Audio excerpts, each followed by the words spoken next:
തേക്കപ്പെട്ട സുന്ദരി ദാമോദരം പിള്ളை. തേക്കപ്പെട്ട സുന്ദരി ദാമോദരം പിള്ളை.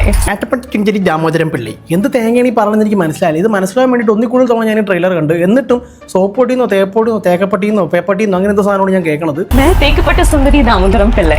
കേരളത്തിന്റെ കൾച്ചറും സൗന്ദര്യവും ഒക്കെ ലോകത്തിന് മുന്നിൽ ഉയർത്തിക്കാട്ടാൻ വേണ്ടിയിട്ട് ബോളിവുഡിലെ കേസരികൾ കേരള സ്റ്റോറിക്ക് എന്ന അവരാധത്തിന് ശേഷം അടുത്ത് കൊണ്ടുവരുന്ന അവരാധമാണ് പരം സുന്ദരി. ഇതിന്റെ ഏറ്റവും വലിയ പ്രത്യേകത എന്ന് പറഞ്ഞാൽ സിനിമയുടെ സംവിധായകനോ കഥാകൃത്തോ അഭിനയിക്കുന്നവരോ അണിയറ പ്രവർത്തകരോ ആരും തന്നെ കേരളം പോയിട്ട് പോലും കണ്ടിട്ടുണ്ടാവില്ല. അത് ഈ ട്രെയിലറിൽ തന്നെ കൃത്യമായിട്ട് മനസ്സിലാവും. ഈ നോർത്തിലെ കേസരികളെ സംബന്ധിച്ചിടത്തോളം കേരളം എന്ന് പറയുന്നത് വെള്ളം വള്ളം കൈരളി കരളി കളരി കഥകളി ഇത് ഇത്രേ മാത്രമേ ഉള്ളൂ. പിന്നെ കക്കൂസി പമ്പം പോലും മുല്ലപ്പൂവും വെച്ചുകൊണ്ട് പോകുന്ന നായിക. ഇതിനു മുമ്പ് നമ്മളിത് കണ്ടത് വേറെ ഏതോ യൂണിവേഴ്സിലെ കേരളത്തിന്റെ കഥ പറയുന്ന കേരള സ്റ്റോറി എന്ന് പറയുന്ന സിനിമയിലാണ്. ആ ശാലിനി ഉണ്ണികൃഷ്ണൻ ഒറ്റപ്പെട്ടു പോകുന്നതിന് പകരം പുതിയ ഒരാളെ കൊണ്ടുവന്നിട്ടുണ്ട്, തേക്കപ്പെട്ട സുന്ദരി ദാമോദരം പിള്ളை. കേരള സ്റ്റോറി എന്ന് പറഞ്ഞിട്ട് നമ്മളറിയാത്ത ഏതൊരു കേരളത്തിന്റെ കഥ പറയുന്ന സിനിമയ്ക്ക് നാഷണൽ അവാർഡ് കിട്ടിയതുകൊണ്ട് ഇനിയിപ്പോൾ ഇതുപോലെ കേരളത്തിന്റെ കഥ പറയുന്ന ഒരുപാട് അപരാധങ്ങൾ ബോളിവുഡിൽ നിന്നുണ്ടാവും. അതിലുള്ള ആദ്യത്തെ ഇൻസ്റ്റാൾമെന്റ് ആണ് ഈ പരമസുന്ദരി. പിന്നെ നായികയെ കാണിക്കുമ്പോൾ സിമ്പിൾ ആണ്. ഒരു സാരി ഉടുപ്പിക്കുക, ഒരു 10 മുഴം മുല്ലപ്പൂ മേടിക്കുക, എല്ലാ സീനിലും നായിക കാണിക്കുന്ന എല്ലാ സീനിലും മുല്ലപ്പൂ വെച്ചുകൊടുക്കുക, കക്കൂസി പോകുമ്പോൾ പോലും മുല്ലപ്പൂവും കൊടുത്തു വിടുക. പിന്നെ വിയേർഡ് ആയിട്ടുള്ള കുറെ എക്സ്പ്രഷൻസും പച്ച മലയാളം പോലെ ഹിന്ദി പറയുന്ന ഡയലോഗ്സ്. കേരള മലയാളം മോഹൻലാൽ. ഇതാണ് ഇവന്മാരുടെ മലയാളി പെൺകുട്ടി. എന്നിട്ട് ഇവന്മാർ സുന്ദരികളായിട്ട് കാണിക്കുന്നത് 24 മണിക്കൂറും പാൻപരാഗം ചവച്ച് വെള്ളപ്പല്ലം ചുവന്ന പല്ലാക്കി നടക്കുന്ന നോർത്ത് ഇന്ത്യൻ.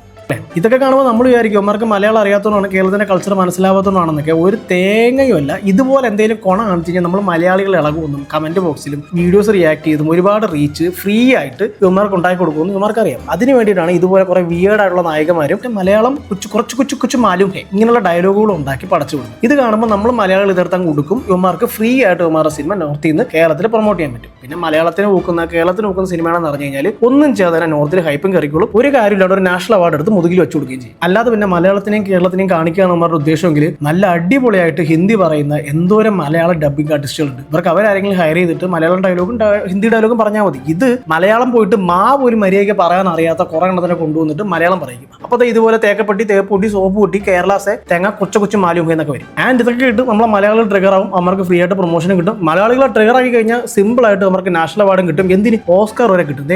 ഒരു തേങ്ങയും കാണിക്കാത്ത കേരളം എന്ന് പറഞ്ഞിട്ട് ഏതോ യൂണിവേഴ്സിലെ കഥ പറഞ്ഞ കേരള സ്റ്റോറിക്ക് വരെ നാഷണൽ അവാർഡ് കൊടുത്ത ടീംസാണ് നമ്മുടെ ഇന്ത്യയിലുള്ളത്. അപ്പൊ പിന്നെ ഈ പരമസുന്ദരിക്കും ഓസ്കാർ കിട്ടിയില്ലെങ്കിൽ അത്ഭുതപ്പെടാനൊന്നുമില്ല. എനിക്ക് മനസ്സിലാവാത്താവുന്നില്ല. ഇവർക്ക് കേരളത്തിലൊരു പെൺകുട്ടിയെ കാണിക്കണം, കേരളത്തിലാണ് നായിക എന്ന് കാണിക്കാൻ വേണ്ടിയിട്ട് മലയാളത്തിൽ എന്ത് നല്ല ആക്ട്രസുകളുണ്ട്, അവരായിരുന്നു നിങ്ങൾക്ക് കാസ്റ്റ് ചെയ്താൽ പോയി. അതാകുമ്പോൾ ഒരു മലയാളം പറയും. എന്തിനാണ് നിങ്ങൾ ഈ ഹിന്ദി പോലും മര്യാദയ്ക്ക് പറയുന്ന നടിമാരെ കൊണ്ടുവന്നിട്ട് മലയാളം പറയാൻ ശ്രമിക്കുന്നത്? ഗോമൂത്രം കൊണ്ട് ഫേഷ്യലും ഗോമൂത്രം കൊണ്ട് പായസം വരെ ഉണ്ടാക്കുന്ന നോർത്ത് ഇന്ത്യൻ കേസരികൾ അവരുടെ നാടിനെ കാണിക്കുന്ന അടിപൊളിയായിട്ടും കേരളത്തിനെ കാണിക്കുന്ന ഇതുപോലെ.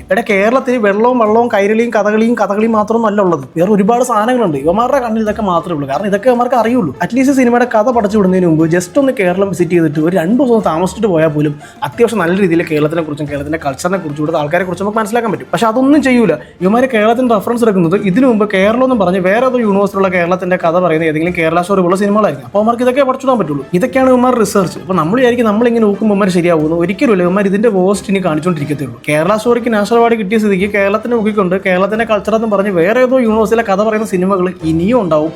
ഇതുപോലുള്ള അപരാധങ്ങൾ നമ്മൾ ഇനിയും സഹിക്കേണ്ടി വരും.